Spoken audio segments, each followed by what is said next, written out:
Hi, I'm Reverend Dan Holloway, and I'm so glad that you're joining me to understand more about how to speak note-free. This mini series is entitled Heart-Centered Speaking, Ditch the Notes. And it's really about how we learn to connect with folks in better ways. So I want to share with you a number of ideas. This is part one, and it's going to be about 30 minutes, 25 to 30 minutes. Now, if you are registered, you have a workbook that you can use to take notes. That'll help you remember the information I'll be sharing. If you did not yet register, then just go to revdan.org/speaking, and a workbook will be sent to you. We're going to learn tools and techniques to help you deliver your message with power. See, people need to hear you. They need to know you. They need to feel what you have to say. You'll touch hearts, not just minds. When you're giving a talk, it is to inspire people, to invite them to make changes in their lives. It's not a class. It's not a workshop. It is a talk, a lesson, a speech. Your job is to convey, not just inform. So you want to speak with clarity and confidence and poise. When you use the tools and techniques I'll share with you, you will not use notes because you will not need notes. When you know your message depth, your self-assurance and your credibility shine. You're able to engage the audience, congregation more fully, note-free and heart-centered. It's just you and them. You can be inspiring, convincing, entertaining, enlightening, so much more than anyone can be when reading from behind a lectern. Now, that's not bad, just less than what it can be. You'll also be able to read the room, to take a look all around you and have a genuine interaction. Now, I'm not sure about your audience, your congregation. Some of you are coming from a ministerial background. Some of you may be business. Some are just curious about how to stand up in front of people and speak without notes. But if you came from a unity background, which is mine, our folks are usually pretty laid back. They come in at unity time from 10 minutes before the service to a few minutes after. So by the time you're ready to share your talk, most of them are in place. As you provide your lesson, you connect with them by looking each one in the eye for a second or two, not longer, because you don't want to make them feel uncomfortable. But if you are able to just touch on most everybody, they know that you are with them and they are with you. If you're scanning the room, if there seems to be a question in their eyes, you can see that and you can respond to that. You'll also notice their body language, and they'll notice yours too. You'll notice how they react or respond to your message, your passion, your humor, and even as importantly, they will notice you. They'll notice your pauses. They'll notice your movement, your gestures, your emphasis, so much more than before. See, speaking note-free, you learn to believe more in the message you are sharing. And they believe in the message because they believe in you, the messenger. You, even more than your words, become the essence of the message. You are an experience for them. And they feel the heart of your message because they believe you believe. Now, you may even grow your congregation because of this increased connection you have with each other. See, when people are moved by a service, when the message and the meditation and the music align, they're more likely to invite and share with others. Bring other folks to a service or an event. You are there to make a difference in their lives. I'm Reverend Dan Holloway, and I've been speaking before groups large and small for 35 years now, and virtually note-free for the last 18. what I discovered was an amazing connection with my people whenever I shared, because I was not just sharing from my mind, but from my heart as well. When I started speaking, oh, it was scary. It might have been for you too, when you started first just getting out in front of folks. I remember being at a Toastmasters class. I was giving my first little speech in Toastmasters. And I knew that if I had a dry mouth, all I really needed was to have a glass of water nearby. And sure enough, I started giving my talk. It was great. It was smooth. I sounded so calm, so at ease. But then my mouth started to get a little dry. So I reached down and I picked up a glass of water. And that water shook so much, it drenched my hand and my shirt, and I never could make it to my mouth. Well, it's been a long time now, 35 years, and I have finally mastered being able to take a sip of water.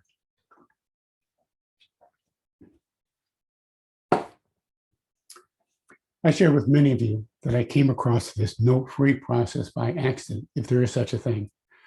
About 18 years ago, I followed a very charismatic leader, one who never used notes to deliver a message. I had to up my game, I believed. I'm glad I did. It's made all the difference in the world. I'm with my people, not just talking to them.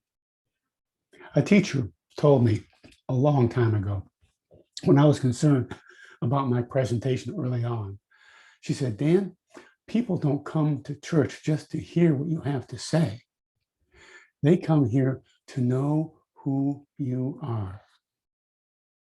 Note-free, heart-centered speaking will do that for you too. When they know that you are authentic, they know your message is authentic too. Now, in this heart-centered speaking workshop or mini series, we'll cover tips and tools and techniques and tricks and ideas for delivering your talk note-free or virtually note-free. Some will be pretty obvious, and some will be surprising, I'm sure. The main thing to know is that these things all work together. We'll look at processes for lesson development to help facilitate a note-free presentation. It's more difficult to present a lesson or a talk about anything if you're not really interested in it.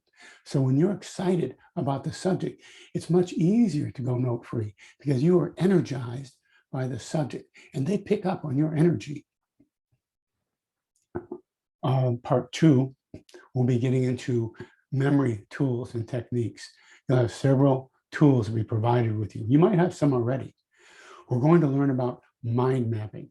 You might mind map now, but I can tell you, I wrote a book called Knowing God More because I mind mapped all my lessons and I kept copies. I was able to write that book. I've used mind maps to create Sunday lessons for 28 years. Mind mapping allows for the development of a flow that makes it much easier to deliver a message that is well thought out, arranged in a meaningful way, and most of all, can be remembered.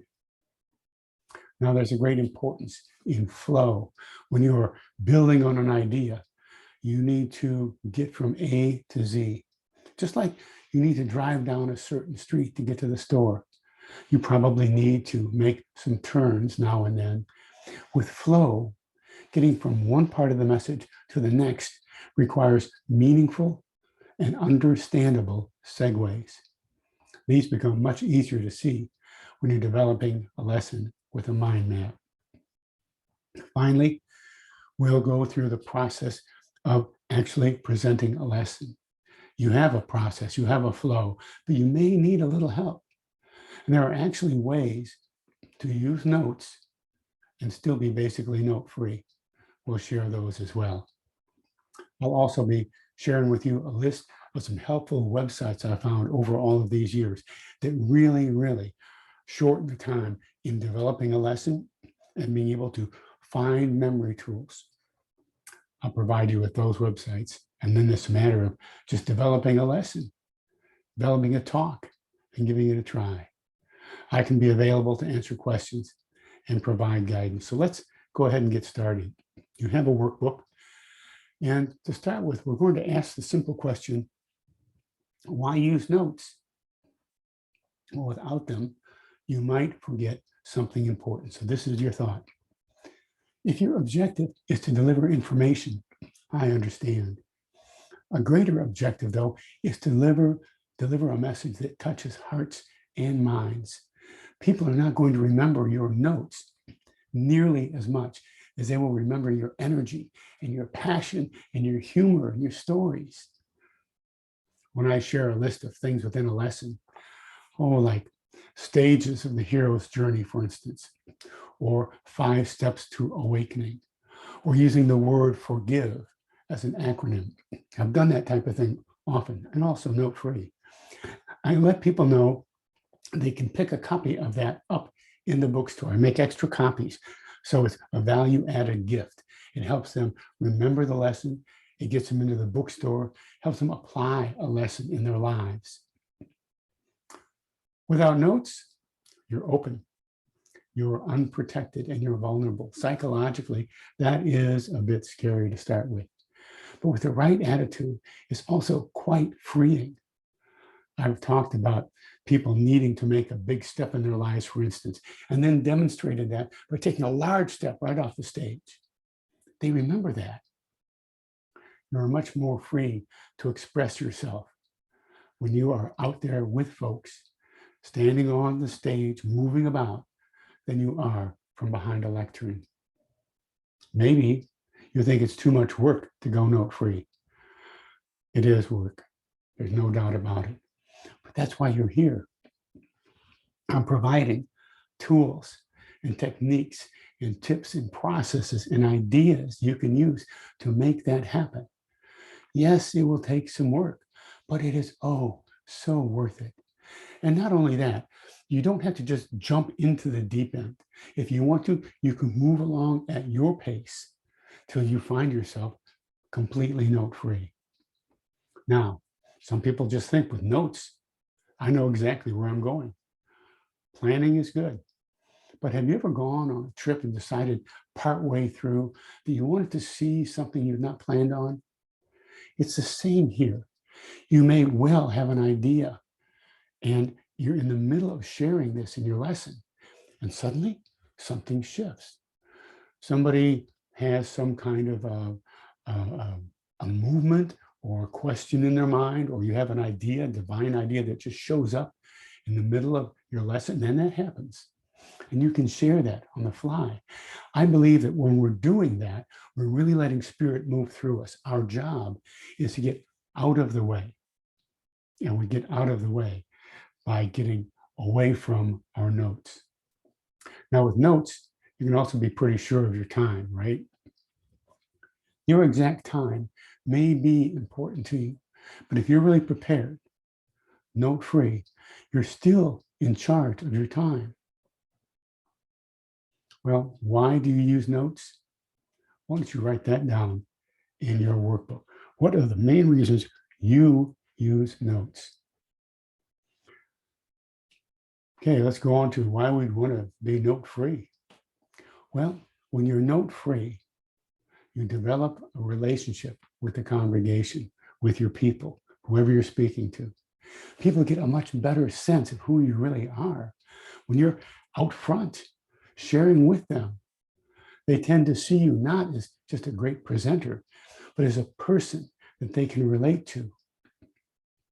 2, you can be seen. There's no more hiding behind the lectern.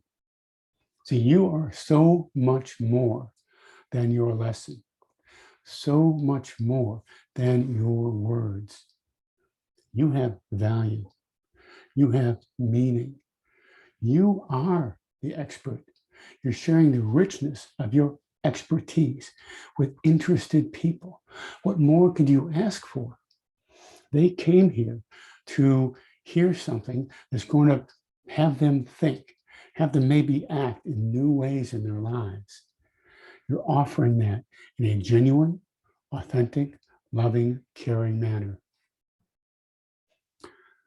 You are going to be able to speak with greater confidence, and you are less reliant on notes or totally note free. You're able to come from a place of strength and confidence and poise. You feel it, and so do they.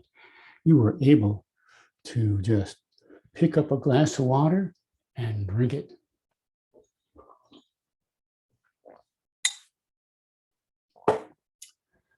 They are going to pick up on your energy, but you're going to be able to pick up on the energy of your group. This is really fun. When you see people expressing their emotions, their body language, their facial expressions, you can respond to that in the moment. And that's not generally you can do something you can do with notes because you're stuck behind them. You don't get a chance to really pay attention to what's going on. You're so concerned about saying the right thing at the right time in the right order that you're missing what is really right out there in front of you. You also enjoy the freedom to make changes on the fly. If you want to add something or remove something from your talk, you can do it at any time. Follow your inner guidance. The people you're speaking to don't know if you've added or taken something away or changed anything at all. And then you can also be demonstrating knowledge of your subject without notes, but with a meaningful lesson, with great flow. You will likely wow your folks, at least from time to time. Remember, you are the subject matter expert. They are there to hear and learn from you and hopefully apply your teachings in their lives. Now, without notes, you'll also no longer be subject to falling in love with those notes and the perfect way that you had said something, the perfect sentence you had written. Have you ever written a perfect sentence? You have great alliteration, the kind of thing that will be remembered for all your years. Well, if it is truly important, you will learn it. If not, forget about it. They are not there for your notes. They are there for you and your authentic expression of your talk, your lesson. Lastly, you will not lose your place or your notes or your iPad place. I heard recently about somebody who was going along just great with their lesson and they had their iPad and suddenly something happened, everything went away. Now they're stuck. They're counting on being able to use these notes and they're gone. Well, when you are not relying on notes, you have it right here. You know exactly what you're doing. We're going to be talking about processes for developing a lesson. You begin by choosing a subject, an idea that has juice for you, something that excites you. It may be about something that's going on in the world, but be careful. Don't get into politics. It may be about something that happened to you or a loved one, something they can relate to. There's so many subjects that you can speak about. In Unity, we talk about the 12 powers of faith and judgment and imagination, life and love and order and power and release and strength and understanding and will and zeal. Those are our 12 powers. We talk about any of those, or maybe you're talking about prayer or forgiveness or prosperity or overcoming challenges or reaching goals. If you're not in a church or ministry of any kind, you're doing something else in business, you still have certain subjects that you want to speak to that are giving you some energy. Because see, they're picking up on your energy. If you're bored, they're going to be bored. As a matter of fact, whenever I'm putting together a lesson, the first thing I do is make sure I have something I can get excited about, something that I can say, here's a different take on this. Here's a different take on forgiveness. Here's a different take on acceptance or love or power or reaching goals. Here's a different way to look at it. And we use the scripture, we use the metaphysics of it all, and we are able to help people see in a whole new way. Of course, you also want to know your intended audience. Generally, if you're in ministry, this will be your congregation. I would ask that you consider providing a provocative title for your lesson. So they'll come in curious. I've had lesson titles like Falling Flat on Your Faith, Can God Come Out and Play, Divine Discontent, Finding the Fault Line. And then spend a few minutes imagining people discussing the lesson. This is before you give it, of course. Imagine, what are they saying? What is it that they got from the lesson? What do you want them to walk away with? I would like to know that when everybody comes in, they're going to be open in their minds, in their hearts, and they're going to leave a changed person. Something that is said in the meditation, the music, the message, in their gathering, something is going to help them see life in a better way, in a new way. Stephen Covey says, begin with the end in mind.